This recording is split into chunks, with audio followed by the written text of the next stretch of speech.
A Pail of Air by Fritz Leiber, originally published in Galaxy Science Fiction, December 1951. Narrated by Tom Trussel. Pa had sent me out to get an extra pail of air. I'd just about scooped it full, and most of the warmth had leaked from my fingers when I saw the thing.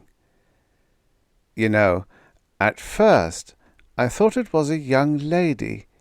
Yes, a beautiful young lady's face, all glowing in the dark, and looking at me from the 5th floor of the opposite apartment, which hereabouts is the floor just above the white blanket of frozen air.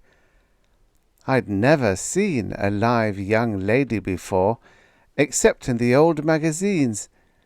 Sis is just a kid, and Ma is pretty sick and miserable, and it gave me such a start that I dropped the pail. Who wouldn't, knowing everyone on earth was dead, except Pa and Ma and Sis and you? Even at that, I don't suppose I should have been surprised. We all see things now and then. Ma has some pretty bad ones, to judge from the way she bugs her eyes at nothing and just screams and huddles back against the blankets hanging around the nest.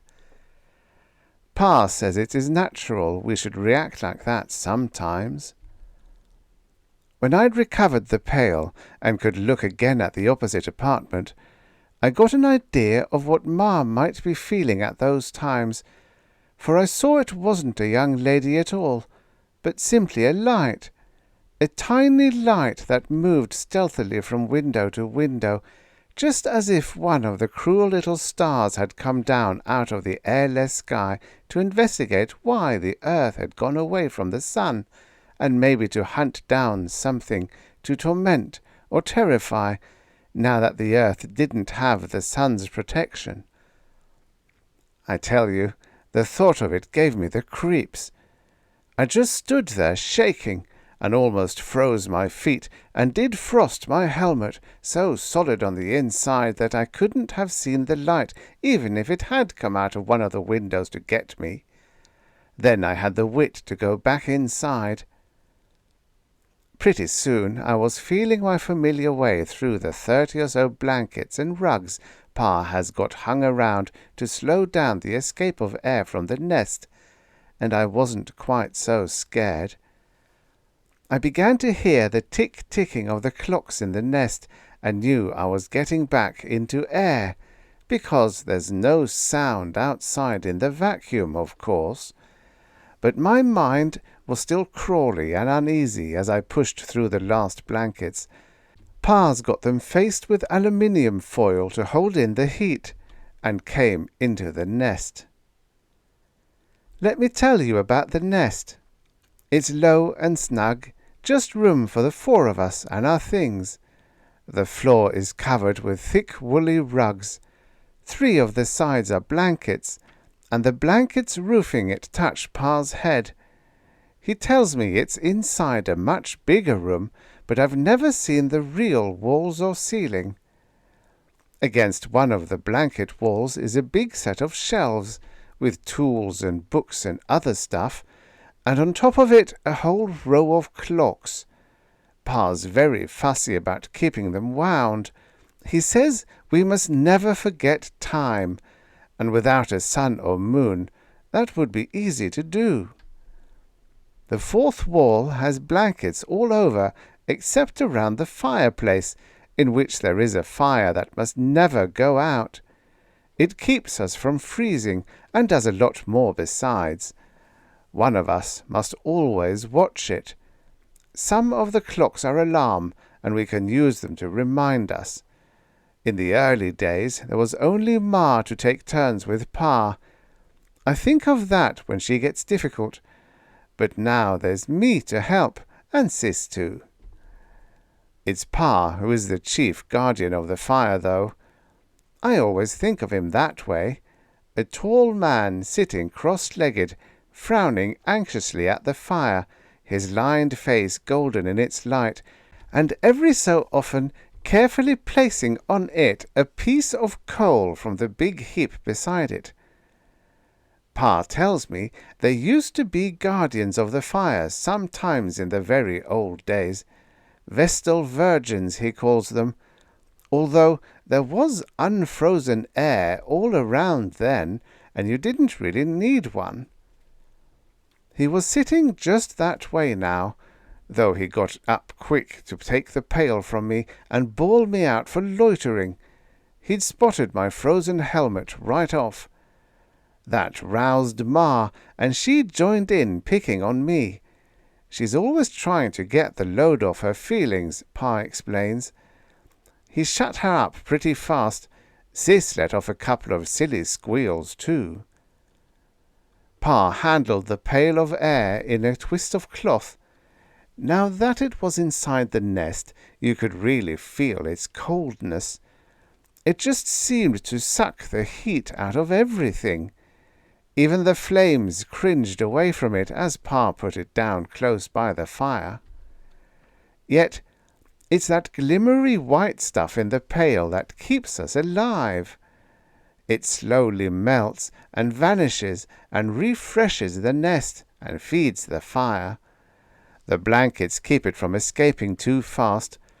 Pa'd like to seal the whole place, but he can't. Building's too earthquake-twisted, and besides, he has to leave the chimney open for smoke. Pa says air is tiny molecules that fly away like a flash if there isn't something to stop them. We have to watch sharp not to let the air run low. Pa always keeps a big reserve supply of it in buckets behind the first blankets, along with extra coal and cans of food and other things, such as pails of snow to melt for water. We have to go way down to the bottom floor for that stuff, which is a mean trip, and get it through a door to outside. You see, when the earth got cold, all the water in the air froze first and made a blanket 10 feet thick or so everywhere, and then down on top of that dropped the crystals of frozen air, making another white blanket 60 or 70 feet thick, maybe. Of course, all the parts of the air didn't freeze and snow down at the same time. First to drop out was the carbon dioxide. When you're shoveling for water, you have to make sure you don't go too high and get any of that stuff mixed in, for it would put you to sleep, maybe for good, and make the fire go out. Next, there's the nitrogen, which doesn't count one way or the other, though it's the biggest part of the blanket. On top of that, and easy to get at, which is lucky for us, there's the oxygen that keeps us alive. Pa says we live better than kings ever did, breathing pure oxygen, but we're used to it and don't notice. Finally, at the very top, there's a slick of liquid helium, which is funny stuff. All of these gases in neat separate layers, like a pussy cafe, Pa laughingly says, whatever that is. I was busting to tell them all about what I'd seen, and so as soon as I ducked out of my helmet, and while I was still climbing out of my suit, I cut loose. Right away, Ma got nervous and began making eyes at the entry slit in the blankets and wringing her hands together. The hand where she'd lost 3 fingers from frostbite, inside the good one, as usual. I could tell that Pa was annoyed at me scaring her and wanted to explain it all away quickly, yet could see I wasn't fooling. "And you watched this light for some time, son?" he asked when I finished. I hadn't said anything about first thinking it was a young lady's face. Somehow that part embarrassed me. "Long enough for it to pass 5 windows and go to the next floor." "And it didn't look like stray electricity, or crawling liquid, or starlight focused by a growing crystal, or anything like that?" he wasn't just making up those ideas. Odd things happen in a world that's about as cold as can be, and just when you think matter would be frozen dead, it takes on a strange new life. A slimy stuff comes crawling toward the nest, just like an animal snuffing for heat. That's the liquid helium.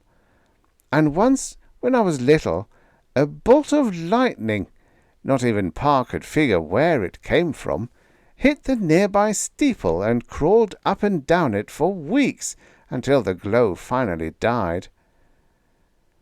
Not like anything I ever saw, I told him. He stood for a moment frowning. Then, "I'll go out with you, and you show it to me," he said. Ma raised a howl at the idea of being left alone, and Sis joined in too, but Pa quieted them. We started climbing into our outside clothes. Mine had been warming by the fire. Pa made them. They have plastic headpieces that were once big double-duty transparent food cans, but they keep heat and air in and can replace the air for a little while, long enough for our trips for water and coal and food and so on. Ma started moaning again. "I've always known there was something outside there, waiting to get us. I've felt it for years. Something that's part of the cold and hates all warmth and wants to destroy the nest. It's been watching us all this time, and now it's coming after us. It'll get you and then come for me. Don't go, Harry." Pa had everything on but his helmet. He knelt by the fireplace and reached in and shook the long metal rod that goes up the chimney and knocks off the ice that keeps trying to clog it. Once a week he goes up on the roof to check if it's working all right. That's our worst trip, and Pa won't let me make it alone. "Sis," Pa said quietly, "come watch the fire. Keep an eye on the air, too. If it gets low or doesn't seem to be boiling fast enough, fetch another bucket from behind the blanket. But mind your hands. Use the cloth to pick up the bucket." Sis quit helping Ma be frightened and came over and did as she was told. Ma quieted down pretty suddenly, though her eyes were still kind of wild as she watched Pa fix on his helmet tight and pick up a pail and the two of us go out. Pa led the way, and I took hold of his belt. It's a funny thing. I'm not afraid to go by myself, but when Pa's along, I always want to hold on to him. Habit, I guess. And then there's no denying that this time I was a bit scared. You see, it's this way. We know that everything is dead out there. Pa heard the last radio voices fade away years ago, and has seen some of the last folks die who weren't as lucky or well protected as us. So we knew that if there was something groping around out there, it couldn't be anything human or friendly. Besides that, there's a feeling that comes with it always being night, cold night. Pa says there used to be some of that feeling even in the old days, but then every morning the sun would come and chase it away. I have to take his word for that, not even remembering the sun as being anything more than a big star.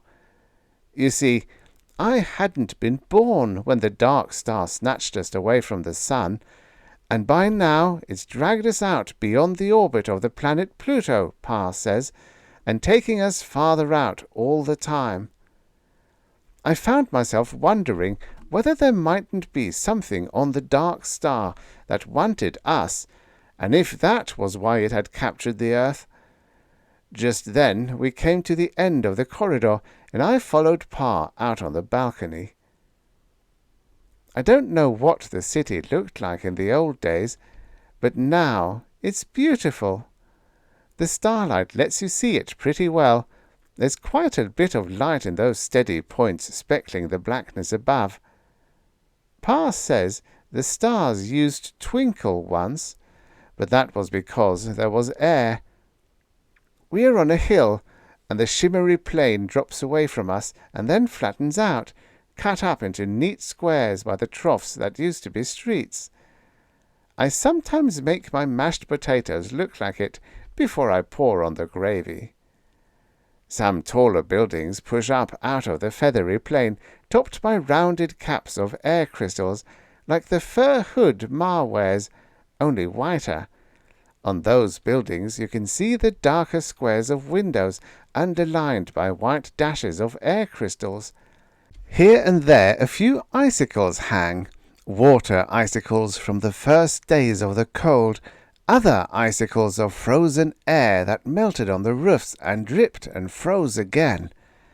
Sometimes one of those icicles will catch the light of a star and send it to you so brightly you think the star has swooped into the city. That was one of the things Pa had been thinking of when I told him about the light, but I had thought of it myself first and known it wasn't so. He touched his helmet to mine so we could talk easier, and he asked me to point out the windows to him. But there wasn't any light moving around inside them now, or anywhere else. To my surprise, Pa didn't bawl me out and tell me I'd been seeing things. He looked all around quite a while after filling his pail, and just as we were going inside, he whipped around without warning, as if to take some peeping thing off guard. I could feel it, too. The old peace was gone. There was something lurking out there, watching, waiting, getting ready. "Inside," he said to me, touching helmet. "If you see something like that again, son, don't tell the others. Your ma's sort of nervous these days, and we owe her all the feeling of safety we can give her.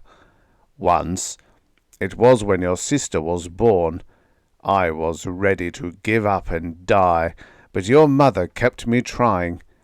Another time she kept the fire going a whole week all by herself when I was sick. Nursed me and took care of the two of you, too.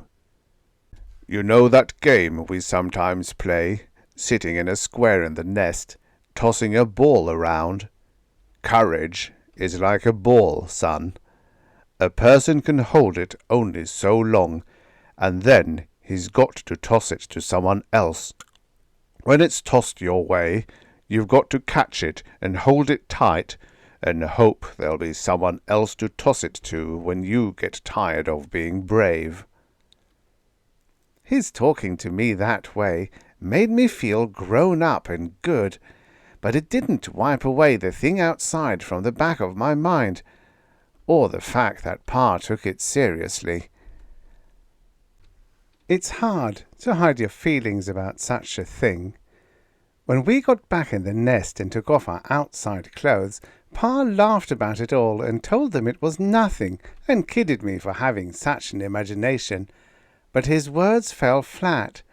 He didn't convince Ma and Sis any more than he did me. It looked for a minute like we were all fumbling the courage ball. Something had to be done, and almost before I knew what I was going to say, I heard myself asking Pa to tell us about the old days and how it all happened. He sometimes doesn't mind telling that story, and Sis and I sure like to listen to it, and he got my idea.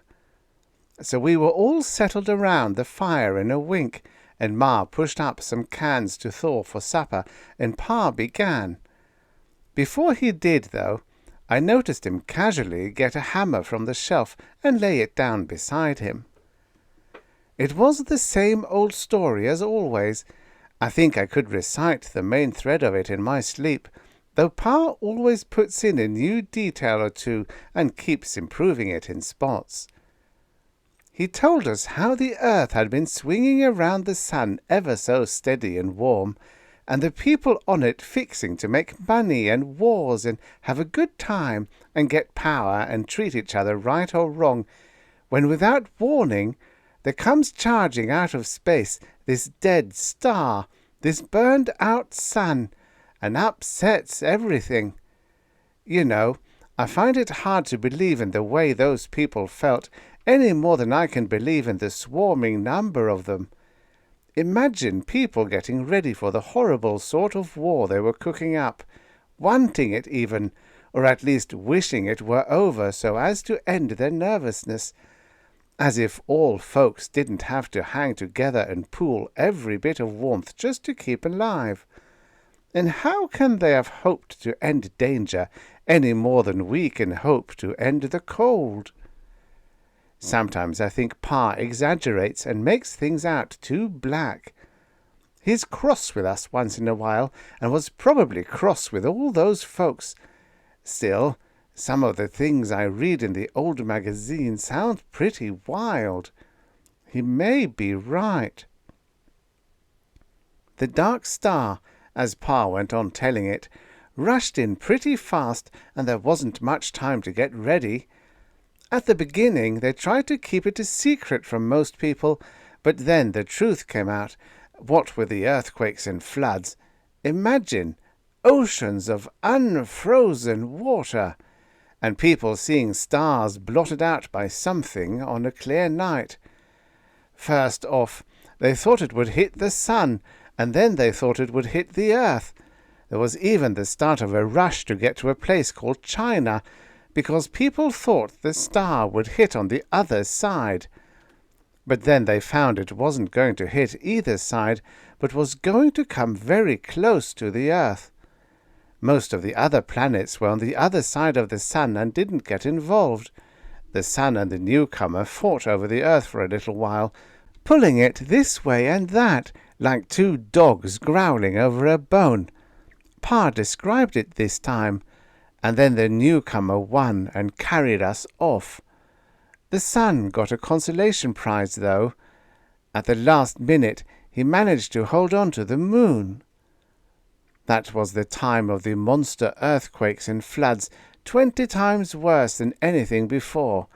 It was also the time of the big jerk, as Pa calls it, when all earth got yanked suddenly, just as Pa had done to me once or twice, grabbing me by the collar to do it, when I've been sitting too far from the fire. You see, the dark star was going through space faster than the sun, and in the opposite direction, and it had to wrench the world considerably in order to take it away. The big jerk didn't last long. It was over as soon as the Earth was settled down in its new orbit around the dark star, but it was pretty terrible while it lasted. Pa says that all sorts of cliffs and buildings toppled, oceans slopped over, swamps and sandy deserts gave great sliding surges that buried nearby lands. Earth was almost jerked out of its atmosphere blanket, and the air got so thin in spots that people keeled over and fainted, though of course, at the same time, they were getting knocked down by the big jerk, and maybe their bones broke or skulls cracked.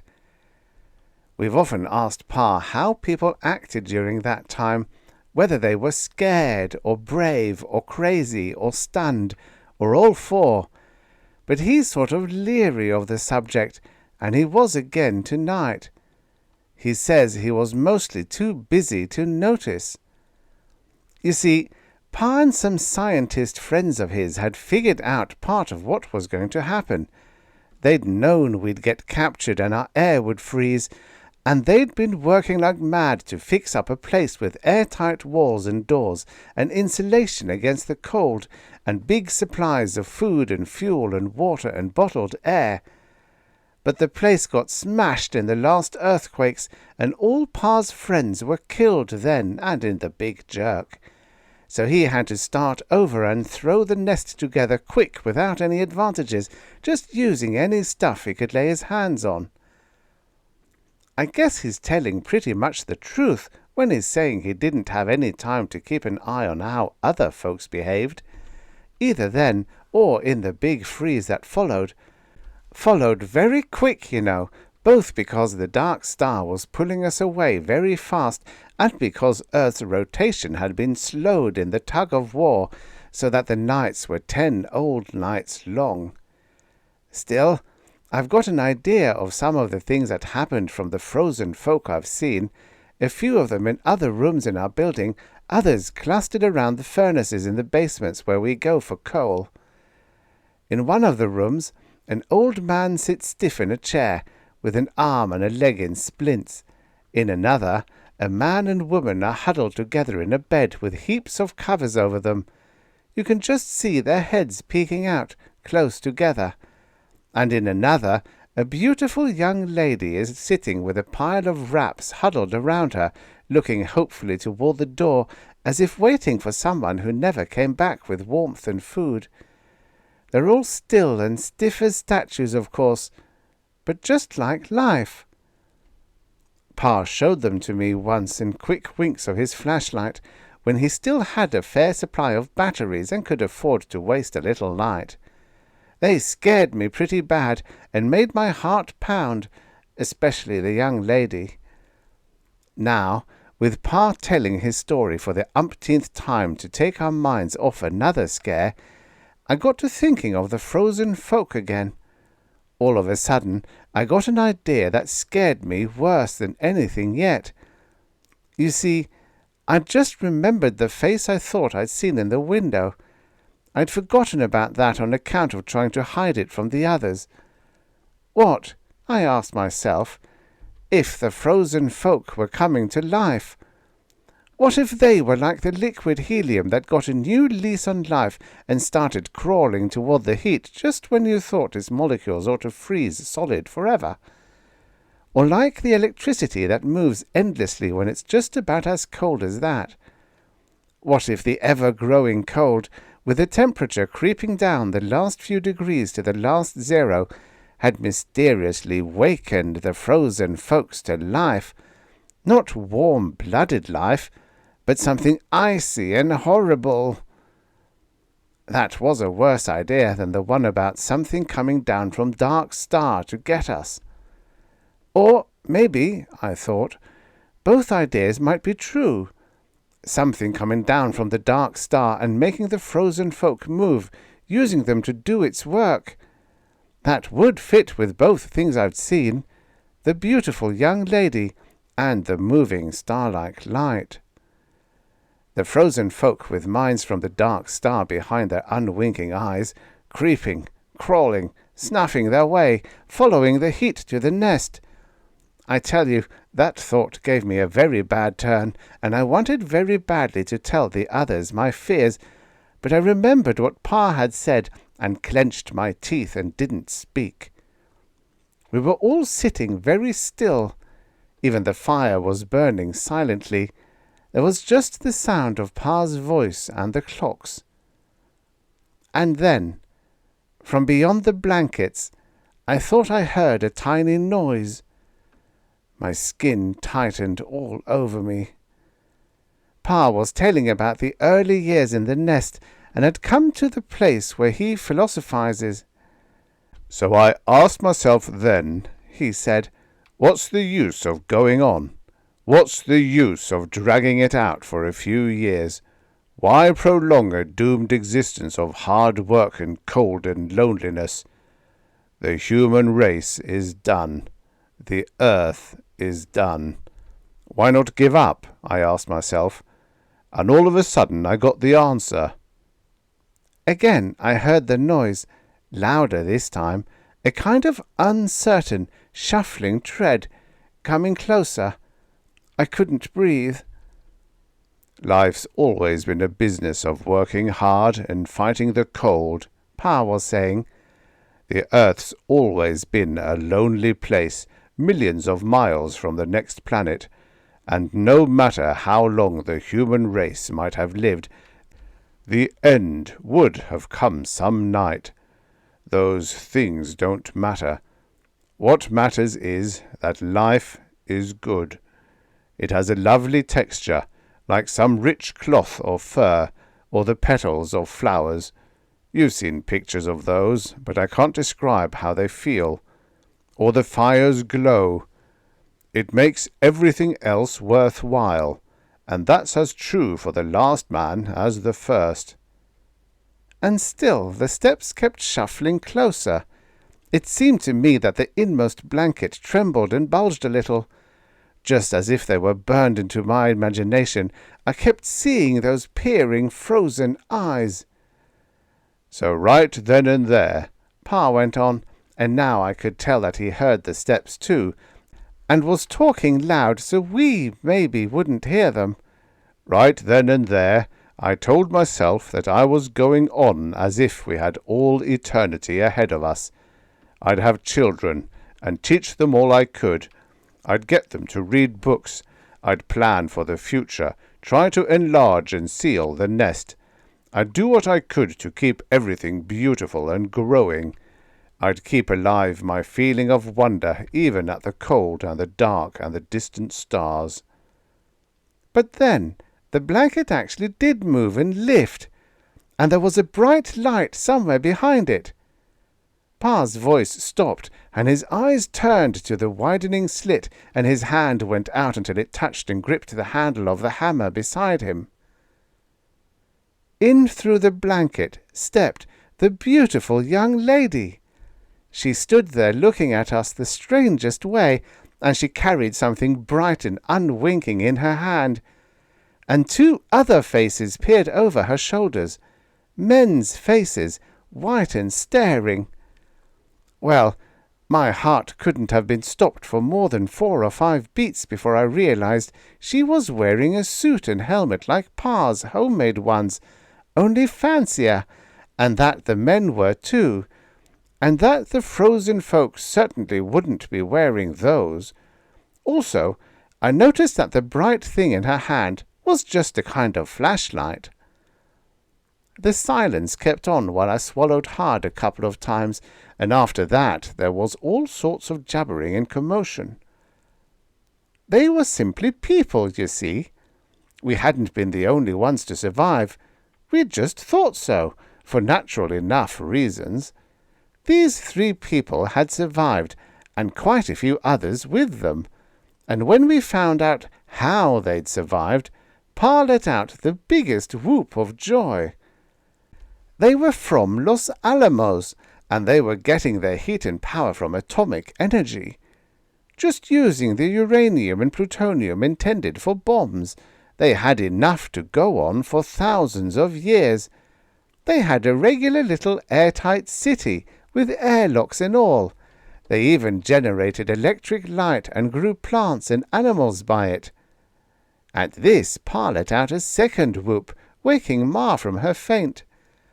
But if we were flabbergasted at them, they were double flabbergasted at us.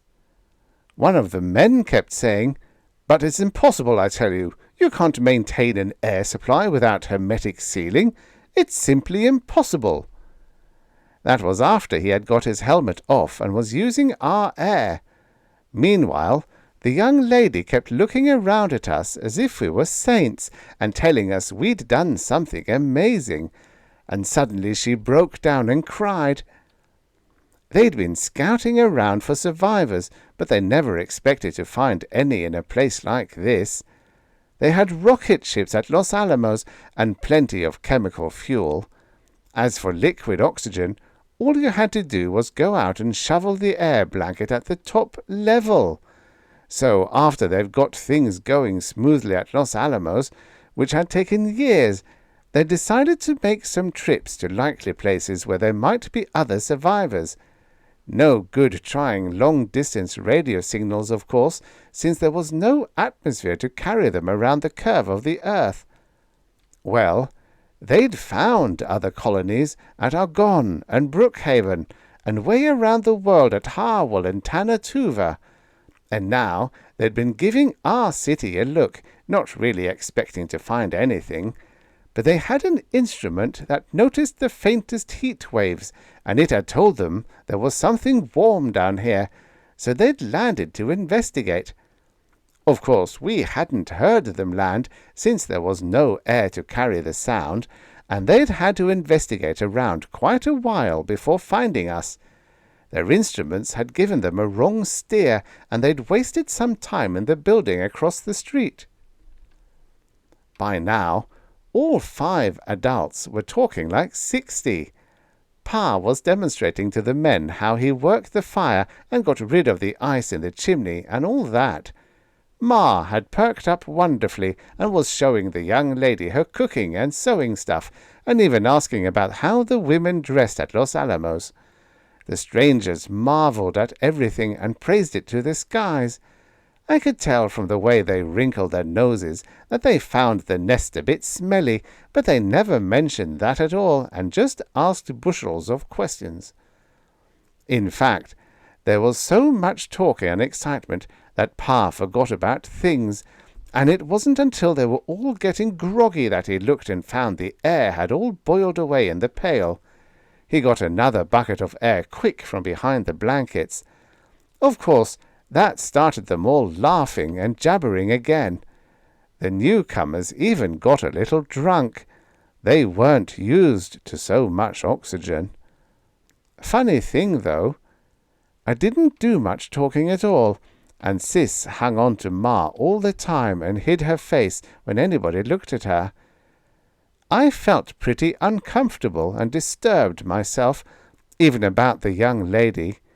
Glimpsing her outside there, I'd had all sorts of mushy thoughts, but now I was just embarrassed and scared of her, even though she tried to be nice as anything to me. I sort of wished they'd all quit crowding the nest and let us be alone and get our feelings straightened out. And when the newcomers began to talk about all our going to Los Alamos, as if that were taken for granted, I could see that something of the same feeling struck Pa and Ma too. Pa got very silent all of a sudden, and Ma kept telling the young lady, "But I wouldn't know how to act there, and I haven't any clothes." The strangers were puzzled like anything at first, but then they got the idea. As Pa kept saying, "It just doesn't seem right to let this fire go out." Well, the strangers are gone, but they're coming back. It hasn't been decided yet just what will happen. Maybe the nest will be kept up as what one of the strangers called a survival school, or maybe we will join the pioneers who are going to try to establish a new colony at the uranium mines at Great Slave Lake or in the Congo. Of course, now that the strangers are gone, I've been thinking a lot about Los Alamos and those other tremendous colonies. I have a hankering to see them for myself. You ask me, Pa wants to see them too. He's been getting pretty thoughtful, watching Ma and Sis perk up. "It's different now that we know others are alive," he explains to me. "Your mother doesn't feel so hopeless anymore. Neither do I, for that matter, not having to carry the whole responsibility for keeping the human race going, so to speak. It scares a person." I looked around at the blanket walls and the fire and the pails of air boiling away, and Ma and Sis sleeping in the warmth and the flickering light. "It's not going to be easy to leave the nest," I said, wanting to cry, kind of. "It's so small, and there's just the four of us. I get scared at the idea of big places and a lot of strangers." He nodded and put another piece of coal on the fire. Then he looked at the little pile and grinned suddenly and put a couple of handfuls on, just as if it was one of our birthdays or Christmas. "You'll quickly get over that feeling, son," he said. "The trouble with the world was that it kept getting smaller and smaller till it ended with just the nest. Now it'll be good to have a real huge world again, the way it was in the beginning." I guess he's right. You think the beautiful young lady will wait for me till I grow up? I'll be 20 in only 10 years.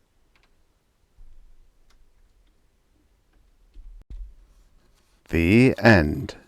Subscribe for your daily stories of futures past. Maybe there ain't no such thing as a free lunch, but there is such a thing as a free story. Enjoy.